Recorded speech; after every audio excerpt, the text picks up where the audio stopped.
See, pharma industry has been there, in India for a very, very long time, and the primary focus has always been on manufacturing over the years, because that's the key, where revenues are generated. But in today's scenarios, office space as a sector, plus a lot of emphasis on research and development, which is happening across the country. So research lab spaces across the country is seeing a large momentum in the last couple of years. Similarly, in the office side, again, you've got corporate offices uh, and you've got also back offices. So a lot of MNC, large pharma companies want to have their GCC, which is a global outsourcing centers in India. That again is a very, very large sector, which is coming up. A lot of pharma companies are evaluating India as well as taking up space in India for their back offices. Also, pharma, because of the medicines, you need warehousing as a sector. You need warehousing space in India. There again, there is a lot of, expansion which is happening. And also with newer medicines coming in, you need temperature controlled facilities. That again, as a sector, has been growing in the last 4-5 years, where landlords are creating those spaces for pharma companies to come in and set up those facilities. As I had mentioned earlier, pharma sector has evolved over the years, and real estate, it was very unorganized. If you look at past 20 years, real estate as a sector has is becoming organized day by day, with a lot of funds coming in India, like the funds like Blackstone, Brookfield coming in and investing in India. Plus, there are some of the other developers, also small-time developers, who understand pharma as a sector and who create products specifically for labs. So that is something which is happening. So traditionally, clients have gone and taken space in buildings which are older, which may not fit in their requirements from a compliance perspective. One is from a regulatory perspective, you need to have buildings which is more compliant, because you are in a lab, for example, you are doing those testings and all, because of which there is fluids, effluent which get generated. So that needs to be treated properly. There are certain approvals that needs to be taken for that. For that, you need to have compliant buildings, and buildings which have got, built with specifications wherein you can house these facilities.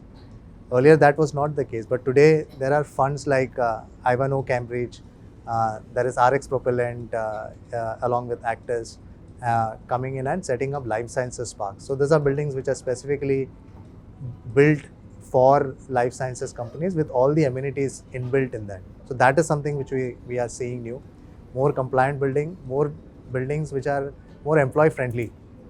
Because in today's world, organizations wants to give employee a better experience, which was not the case about 10 years back. So that is happening. Again, on the manufacturing side, you've got better facilities coming up, better hubs coming up. That again is a trend that we're seeing. Again, warehousing, as I said earlier, temperature controlled warehouses, better structures. Earlier it used to be those old structures, which is your RCC structures with not much of facilities inside. Now you've got PEB structures with better amenities inside those facilities, which is again, as real estate is evolving to cater to the emerging needs of the pharma sector. So in India, if you, it has to be 2-3 buckets basically. One is your manufacturing, then office, and then office labs, and then warehousing. So on the manufacturing, major clusters are, Hyderabad, then there is Ahmedabad as a location.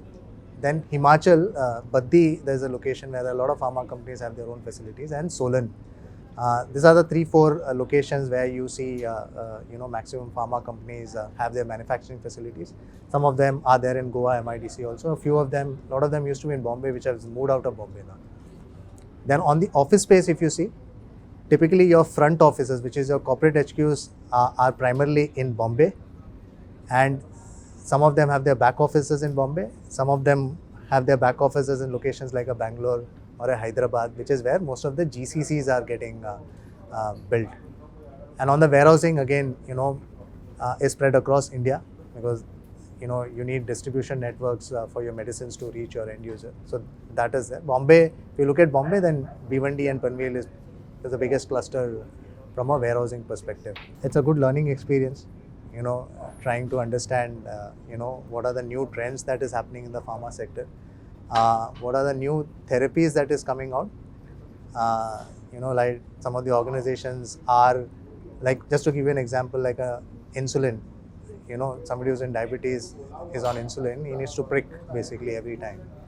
There are research which is happening wherein there could be a nasal spray which can come, which will take care of your insulin needs.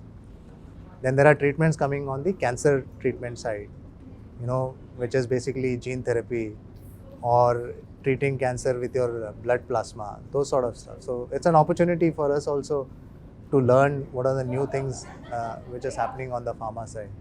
So it's a great experience here.